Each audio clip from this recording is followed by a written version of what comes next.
guys, and welcome back to my channel.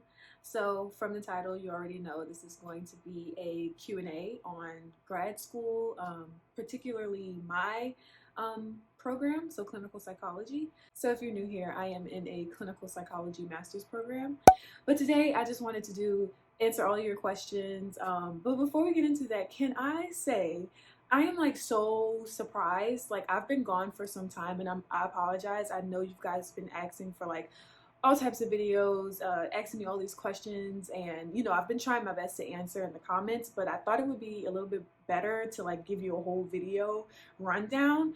But I'm surprised because I've made it to 300 subscribers and I never would have thought that I would have gotten that far. So I'm so thankful to you guys. I know 300 is like, but to me that's everything, and I just want to thank you guys for tuning in, waiting for me to upload another video. I know it's been like so long, like almost 4 months since I last uploaded, but thank you for like sticking with me and subscribing to my channel and asking for more content. It just gets me excited to do these things because I know like people actually appreciate it and I'm helping somebody.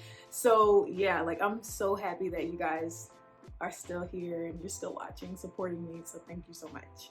But back to the video. So first question says, are you going to be an LPC or an LPA?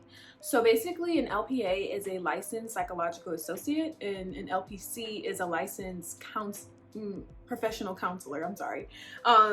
So yeah, good thing about my program is it gets you prepared to take either of those exams and get your LPC or LPA. So that's really good. That's one of the reasons why I chose this program in particular.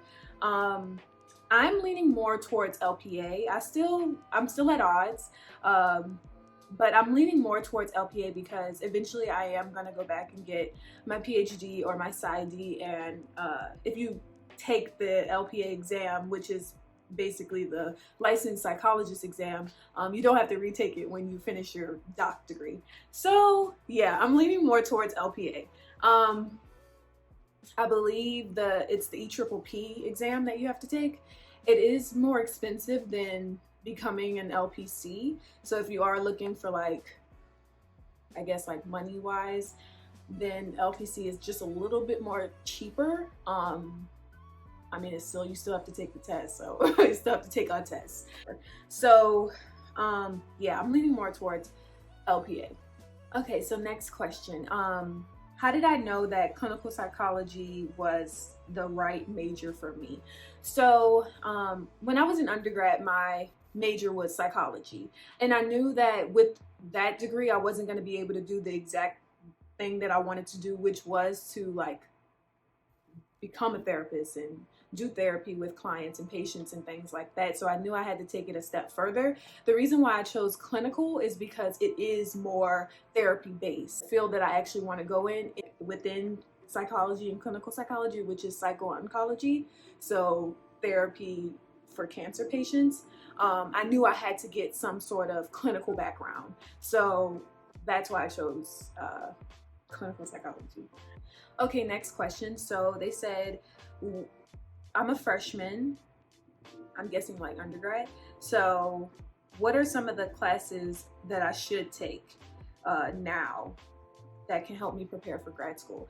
Okay, so I actually really like this question because I wish somebody would have told me all the classes that I needed for a grad school program. Usually when you're in undergrad and you're like a psychology major, they try to cover all the bases, but every grad school program is different. Some require you to have different like psychology courses than others. So like with the particular program that I applied to, they wanted me to have social psychology, I believe. And in my undergrad program, that wasn't like a mandatory class you needed to take. It was just like one of the classes you could take to fill one of your psychology electives, but it wasn't like mandatory. Yeah, so some of the courses that I would recommend, definitely, and you'll know this as well as an undergrad psychology major, what is it? Research methods and design, statistics, definitely statistics, you're gonna need that. I personally did cognitive psychology, personality psychology, abnormal psychology. Oh, I did child psychology. Sorry, I'm trying to remember. Oh, I took more classes geared towards the type of field that I wanted to go into. So it wasn't always psychology classes that I took. A lot of the classes that I took satisfied my minor requirements as well. And those classes were geared towards like psycho-oncology, perspectives on death and dying. Um, I think I took like medical terminology, things like that, that things you're gonna see if you're working in a hospital, which is what I want to do, or working with patients that, you know, in like end of life care and things like that. So I took courses geared towards the specific field in psychology that I wanted to get into. So yeah, just try to definitely stick to the requirements of your program, like your undergrad program. But also, if you know that you're going to go to grad school, look up their required coursework as well. Because that's really going to help you in the long run, and you won't be like scrambling to take classes your last semester, and you can actually enjoy your last semester, unlike me. But okay, so next question is, what are some of the jobs that you can get with a master's in psychology? So I was a little bit unsure of like the job options for a master's in like general psychology, but as far as like options for a master's in clinical psychology, you can definitely become like a behavioral counselor. You can become a therapist. You can do assessments, you can do research. It's a lot of things that you can do with this master's degree. With clinical, it's a very broad field, like it's a very broad major, so you can really end up doing a lot of things, and that's another reason why I chose this particular major. So I like this question too. This is not really related to like coursework and things like that. It's just more of like a general question, but like, they said, what do you think is best, living on campus or living at home when you're pursuing a master's degree? So, oh, and then how did you pay for it? So yeah, I can go on and on about that. But the first question, like my first year in this program, I lived on campus, on the on-campus apartments or whatever. It was just so convenient. I do have to say that. Even in undergrad, living close to campus is super convenient because, you know, easy access, you know what I mean? But now I'm living, because I know you guys can tell I have like a whole different background. Now I'm living like about 45 minutes away from campus. That's a lot of planning that goes into that. Fortunately, right now it's, you know, Corona, so we're doing online classes. But I know like eventually we're gonna have to go back to campus, and it's just like a lot of planning that goes into it. So waking up at the appropriate time, making sure that you get out of the door and, you know, get to campus when you're supposed to, and actually spending more time on campus than just like being in your classes. Because with this type of program, you're gonna have to go to campus for multiple reasons. It's not just to go sit in the classroom and then you get to go home. A lot of the times you're doing research, so you have to stay and go to the library, or so, you know, just planning. It takes a lot of planning if you don't live near campus. As far as like living at home, and I'm guessing she meant like living like with her parents or whatever, I don't find that to be an issue either. I know a lot of my friends in the program still live at home with their parents. That's a good way to save, because when I tell you grad school is like expensive, it is. So that is a perfect way to save. If you can live at home with your parents and you really don't have to come out of pocket for anything, that's even better. Thinking about it, I would definitely consider living at home if that's an option. Out of state fees, which is not fun. It's not fun at all. So that doubles the price of grad school. Yeah, the way I paid for it, which is her second question, a whole lot of loans for my graduate career, because there's not that many like grants or scholarships available for this particular program, or grad school period. You know what I mean? Like a lot of the grants and scholarships and stuff like that goes to undergrad. So you do essentially have to end up coming out of pocket. Even with all my loans, I still owe money that I have to pay to the school. So that's another thing you need to consider when you're deciding whether you want to pursue grad school. It can be very costly. Another question was, what job do I have, and like how challenging is it while you're in grad school? So I work on campus. I'm a student worker, and TA positions and research assistant positions, they're rare, and a lot of them, especially depending on the university you go to, a lot of them aren't paid. And the good thing about being a student worker is that they work with your schedule because, you know, obviously they know that you're a student. So that was like the biggest challenge, trying to get a job outside of campus. Not many people want to hire full-time grad students because, I mean, there's so much that comes with being a grad student.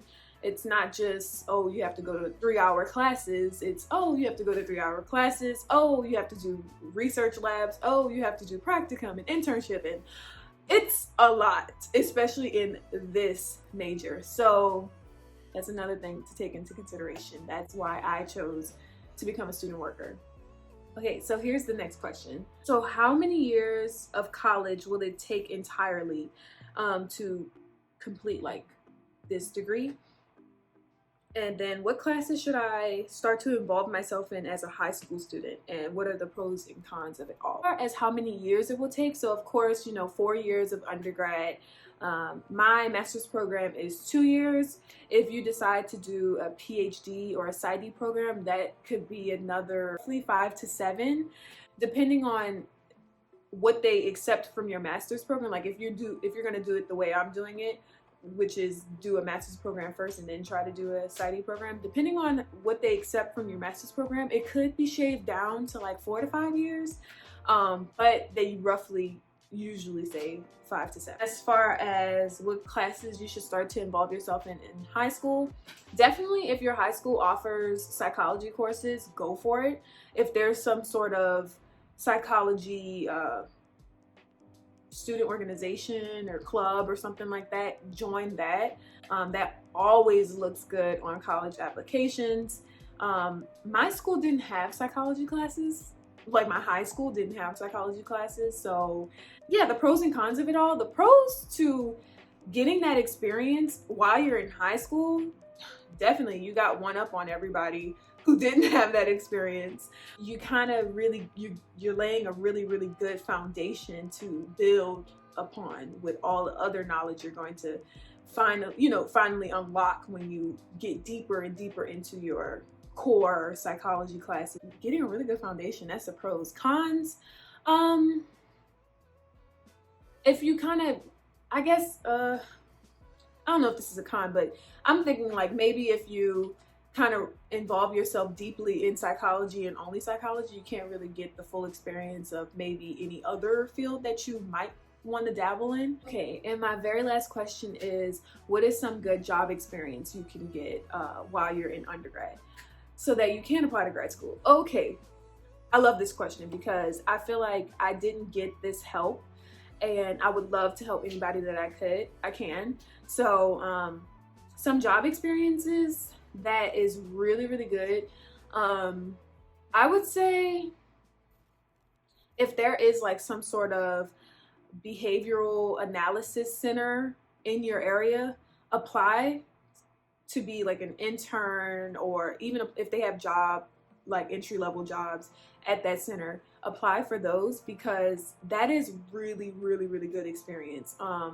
You know, psychology is all about behavior. So, I mean, having that experience, I worked at a behavioral analysis center, autistic kids and children with behavior problems. So seeing that population was really eye-opening for me. I learned a lot about like doing certain assessments and things like that. So, and that's the basis of a lot of the things you're gonna do in grad school and beyond. Another job that I had, a retirement home. Another job I worked at was in my undergrad career, I worked at the disability center. Those are just some of the jobs that I have had or whatever. Any type of job is good though. Don't be discouraged when it comes to having the right job in order to get into grad school, because there's really no right job. Um, I just say, like, definitely try to get experience dealing with people. That's the best experience you can get. If you guys have any more questions, please do not hesitate to ask me. You can ask me in the comments. You can DM me on Instagram. I got a lot of DMs on Instagram with questions about that. So yeah, ask me any questions that you want. I do know for sure I'm gonna do more day in the life, especially now that I'm doing internship. If you have any questions about practicum and internship, I could definitely do a video on that too. So let me know down below if you guys want to see something like that. I'll give you the 411, the T. Like, comment, subscribe, and yeah, I'll see you guys in my next video. Bye.